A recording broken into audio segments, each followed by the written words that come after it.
যে Nora Fatehi সকলের রাতের ঘুম উড়িয়েছেন জানেন। একটা সময় টাকার জন্য কানাডায় কি করতেন জানলে অবাক হবেন আপনিও। বলিউডের প্রথম সারির অভিনেত্রী নোরা ফাতেহি, তবে অভিনয়ের থেকেও নাচের জন্য কিন্তু তিনি বেশি পরিচিত। বিশেষ করে বেলি ডান্সের দিক থেকে তাকে টেক্কা দেওয়ার মতো পারফর্মার খুব কমই পাওয়া যাবে। জানেন, এই নোরা কিন্তু ভারতীয় নন। যেমন ভিকি গারেনি, ক্যাটরিনা কাইফ, জ্যাকলিন ফার্নান্ডেজ, বলিউডের এই সকল অভিনেত্রীরাও কিন্তু জন্মসূত্রে ভারতীয় নয়।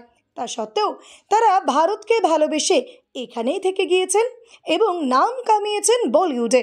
ঠিক তেমনই নোরা ফাতেহি কিন্তু একজন কানাডিয়ান মানুষ। কানাডার এক পরিবারে জন্ম এবং সেখানেই বড় হওয়া এই অভিনেত্রী। তারপর ভারতকে ভালোবেসে এখানে এসে পরিচিত হয়েছেন। এই সময় দাঁড়িয়ে তার নাচের জাদুতে মুগ্ধ তার ফ্যানরা।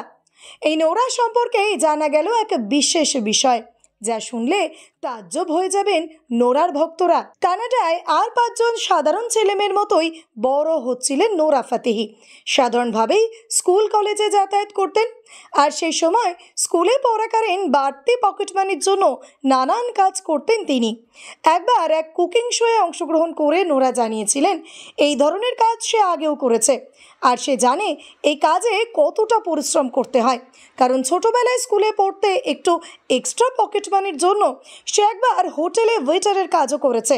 তাই সে এই রান্নার বিষয়ে কতটা খাটনি করতে হয় সেটা সে জানে। কতটা ধৈর্যের, কতটা কষ্ট সহ্য করতে হয় সবটাই তার জানা। সেই সঙ্গে অভিনেত্রী আরও বলেছিলেন, ভারতে এমন বিষয়ের খুব একটা চল না থাকলেও কানাডায় কিন্তু এমন কাজ অনেকেই করতেন।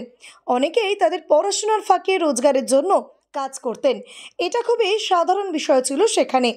আর সেই কাজ করতে গিয়ে নানান সমস্যার সম্মুখীন হতে হয়েছিল অভিনেত্রীকে।